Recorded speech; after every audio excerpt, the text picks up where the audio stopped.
You only have two more you haven't done.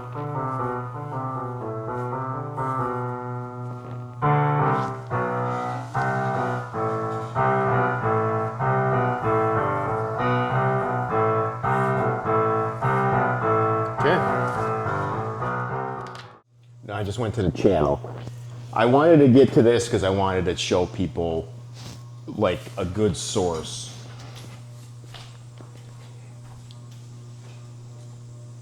So one of the things that, you know, modern technology, YouTube, social media gives you is the ability to, you don't need to know everything. And it's impossible for everybody to know everything.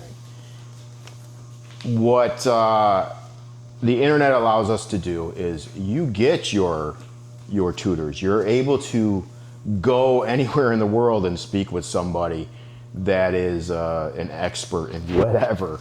You know, you can get your kids tutored in Mandarin if you wanted to. You could literally get on a site and take college course credits or classes. Just, you know, it's anything you want to make. That's what homeschooling is the customization of your children's future. So you can give them, what I would recommend is give them the basics, give them the standard foundation, and then as they go through life, you'll see where they excel, you'll see what they like, what they, you know, are going to most likely gravitate to. And you can help them, like get them ahead of the game. So the public school system, you know, I could just do a whole video on just saying how poor of a job it does in general. Like even when my time, you know, a long time ago, it was, you know, you just kind of got pushed through, you know, you're doing time, really.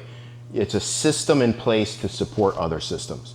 With homeschooling, you're eliminating that. You're not taking part of it. You're not wasting time. If there's one thing I can sell most people on with homeschooling is the fact that it's efficient. It's very efficient. And put that aside, that's the analytical, like dad logic.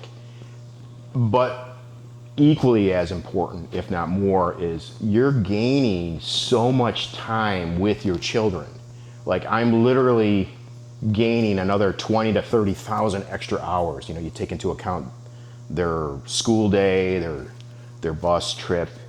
Like, no, they're here with me, and I am spending time. Like, we'll go on a hike, or we'll do a project. I'll teach them whatever. They'll have their little hobbies and their activities, but they're where I know they are, and at any time, hey, let's play a game of chess. Hey, let's watch this program. Let's have fun. You know, that's what homeschooling is about. So I would, and that's kind of my motivation. Those who know me know I kind of like fell really hard into the homeschooling. Like, this is what I do now. Like, this is my career because I'm retired now. So I did have the time, and it's become my life. And I have to say, it's been the most rewarding thing I've done in my life. And you know, I'm an older guy. I got started late with kids, but it's saying something. For everything I've done in life, this is the most rewarding thing. And I think that's another good selling point with homeschool is you get to mold the children into the people that you want them to be, like quality people in society and of your family. You get to pat yourself on the back because you are the one that's leading that. Now, I'm not saying you have to do everything. Like, it's impossible. So we do utilize tutors. We have programs if I need help explaining something. You can see Lucian is doing his piano. Well, I don't play piano. I don't know the first thing about music. I never had those opportunities. But, you know, we met a nice woman who teaches piano. Once a week he goes in. He's come a long way, and I would say, what, is it about a year and a half? How long have you taken it? It's at least a year and a half, if not 2 years, playing the piano. So he's doing well with it. You know, it's fun. It's fun to hear him at the recitals when we have family gatherings, holidays. He'll play a Christmas tune. It's great.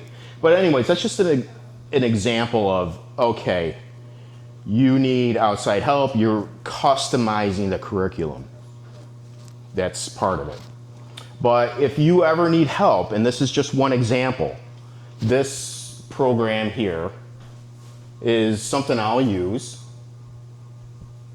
And it's, homeschool pop. There's all sorts of things. You can go online and do like a study.com or an IXL. But if you need something really quick to show your kids, hey, listen, Bianca's going to be officially second grade, right? So look, fun second grade math lessons. It's time for second grade math. There you go. I hope you can hear it. And this is one site that I use because I think it's well done. See, they even got a dog. Look, the dog's learning math. But we can't look at this dog forever because there's a lot to cover. So we'll watch things like that. We have yet to get into like a foreign language or all sorts of subjects, but for their age, we have Lucian is 8, Bianca is 7. They're ahead of the game. I mean, I take pride in that. They're at least a grade ahead, and honestly, I don't see how they couldn't be compared to the public school system. What the public school system actually is just, it's like a holding pattern and structured system to keep the kids occupied, to employ government people. That's really what it is. It's daycare. Now, don't get me wrong. I know there's good teachers, and I know that there are good schools, and a lot of success comes for some people that go through the public system. But overall, statistics don't lie. The public schools have failed, and this may offend people that feel that they're forced to go to public school, or the people who are dependent on the system. A lot of people I've talked to, well, they work for the system, and these are the people that they're quick to be offended because that's their bread and butter. That's where hey, it's great, it's great. You just gotta look at the source. And if it is okay for you, if it works for you, that's fine. But my life has become very rewarding homeschooling. I feel my kids are doing better at home than they would at any sort of public school. So again, you have to look at what you're willing to do, what kind of work you're willing to put in, because it is a fair amount of work. You have to put together the curriculum, which isn't hard. Nowadays, there's all curriculums laid out for you. The hardest part is picking and choosing what works for your particular child. Every kid is different, and I've seen it with just my two. They're each different. They each have different aptitudes and abilities, and one takes to something real fast, and the other one, well, depending on what it is, it might take longer. But that's normal. That people are like that, So you just have to see it and take it for what it is. Like, you can't just assume, like in the system, if they're in public school, you're assuming they're getting what they need. The reality is they're probably not. They're probably just being pushed through, and you have to understand that when you're the primary educator, you see those gaps, so you can adjust accordingly. You can fix those. You can fill those in. You can spend extra time on something. You're aware of what your child is good at, what they know, and you're taking care of it. And that's in my philosophy, that's what being a parent is. Take responsibility. Educate your child, or at least take an active role in making sure your child is educated. Making sure they have the basic foundation of what they need for the future. Like they can customize it. The older they get, they can decide what path they want to take. You know, they're their own people. But you help them get the foundation so they're at least on par or above with anybody in society, no matter where they are, you know, what social or economic structure. You make sure that they got what they need, they got the tools that they can succeed in life. So again, I'm probably rambling now, but I just wanted to give a real take on my philosophy. So I'll give you a quick tour of what we do, and I purposely did not really clean up. This is our classroom. This is where we go, and I'll show you the whole thing, really. So this is our designated area for homeschooling. I'm a strong advocate of having a place that you go, and that's where you do the homeschooling.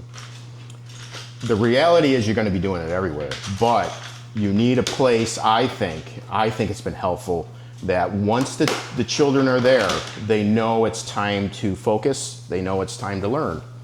So we have this area. You can see I got started late in life with children, so this is actually my former billiards room here. It's just a loft area with our table is actually a pool table, but it's a big space. You know, you put a cover on it, and it's fine. You use it. I mean, this is what life is now for me. So this is what we do.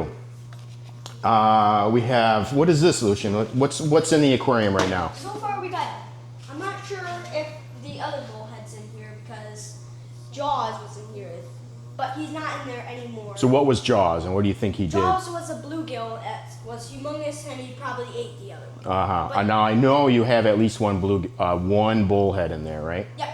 We know that because yesterday I saw one right here. Mm-hmm. I saw him when I was monkeying with the aquarium the other day. His favorite spot is right there, though, although he's not there. So what led us to collect native fish? I've been interested in it. Yeah. So that's how I used to do it as a kid too. You go out and you catch just small fish from the creeks. Yeah, I actually caught bluegill with my rod, and It was probably. he was the biggest one. Yeah, he was too big boy. though. Yeah. Yeah, and he ate my bowfin. We had a baby bowfin. Caught Also my northern net. pike. Oh yeah. She caught it with her net, too. Yeah, a little But pike. He didn't eat that. But live and learn, right? So we have bullhead. They're very hardy. They live in there. The bluegill we just released. We try to do that. We only keep them for a little while. But again, this aquarium, you guys were interested in some tropical fish from a lower latitude on the planet. So we will do tropical fish. Like I wanted red-tailed catfish. Redtail, yep. That's a South American, Central American, And, big. They can get big. But anyways, it's our TV over in the corner. This is Luke's pride and joy that we got him a very nice keyboard. Yeah, electric, yeah. It's weighted keys. We were advised to make sure that, hey, if you know, how many people have room for an actual piano? But this is a good alternative. I mean, it's weighted keys, so it's like a real piano. All right. And over here we got our whiteboard. And of course, this is our dog, Dora. She helps. She helps. very much. So what's your song you're playing? Godzilla. Godzilla.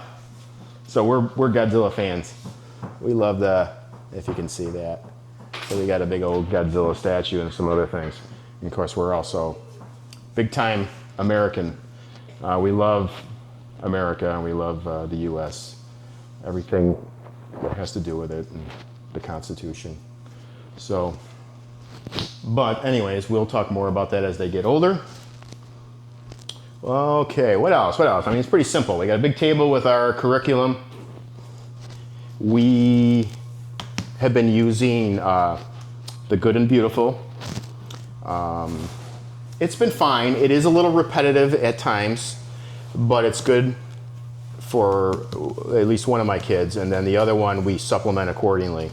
But what I do is as we go through them, we mark them up pretty good. I mean, we're not like recycling these. or as far as like to other passed down type things. But what I do is I do always keep a stack of stuff that we'll try, or they're through like literature, reading books. Like sometimes I read that, but that was like a long time. Yeah, but we're done with it. So what we do is we make a stack. Last night I was getting bored because no cats were out here to pet, so I just read a book to myself. And that's Well, that's good. So anyways, we'll pass this down to another homeschooler. And, it's good to have a network, and you have those, it'll save you some money and get some ideas from other people. Oh yeah, we have our timeline over here. Oh, explain the timeline. This is a good one. So all the way to Stone Age to what we are right now. Mm-hmm. Cross out that 2025. Yeah, we're a little behind now. I like these.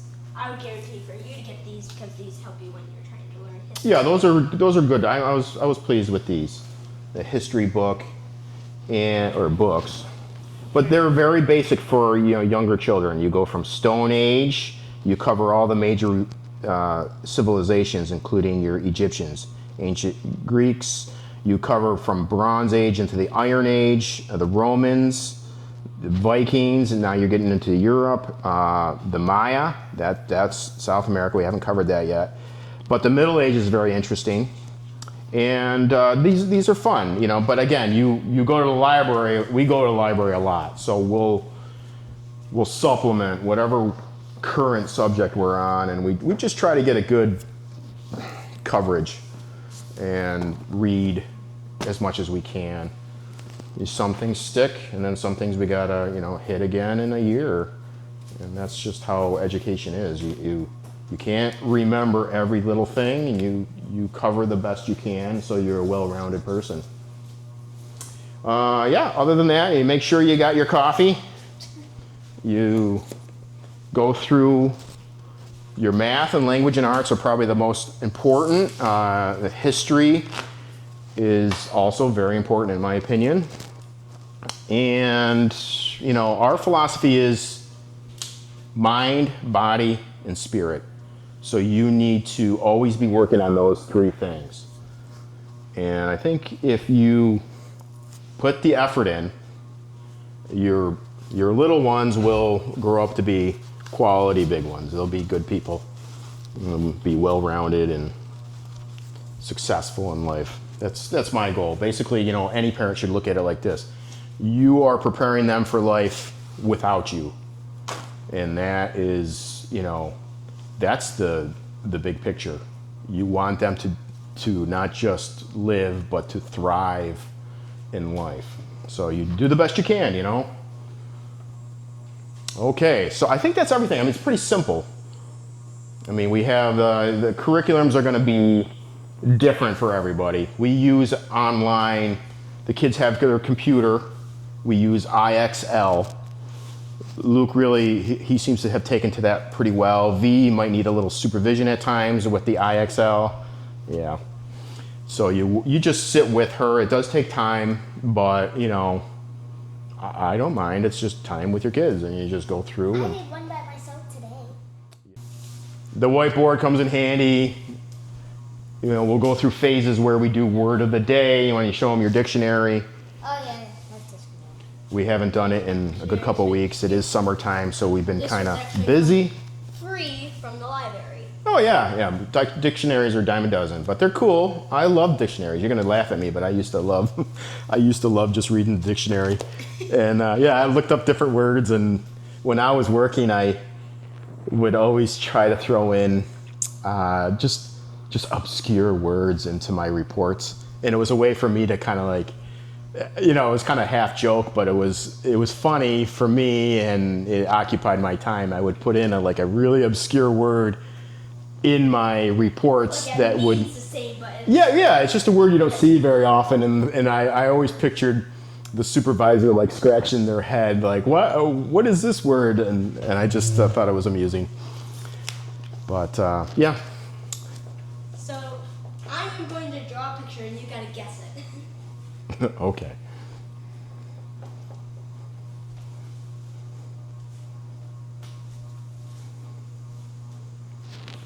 What do you think that is? Pretty cool. Looks like a cherry to me. Guess again. Apple? Yes. Okay. It is an apple. I see. Assist with them. Anyways, so we'll do things like that. I mean, we do make sure to get our work done, but we also get a fair amount of, quality family time. Like I said, I like to keep them ahead as much as possible, at least with certain subjects. And other things, they go through, but do they retain it? Probably as much as any other kid. So don't stress yourself out. Like if your kid is not perfect. I think some people look at my mentality or my philosophies and they're like, oh, he's pushing them too far. And it's like, no, that's not the case. That's not the reality. I want them to do well, and I make sure they're trying, but they're still young. So 8 and 7, they're still learning, and it's okay. So a lot of people may agree or disagree with my methods and or your methods when you're doing your instruction. But you know what? If you have your best intentions and you're giving your all and you're putting the time in and the effort, I can almost guarantee your kids are going to turn out all right. Okay, so don't stress out about it. Really, what homeschooling is the opportunity to make sure your kids have the best odds. And of course, Dora's going nuts. But you're just giving them the best odds of succeeding in life. That's what it all is. And you're doing that.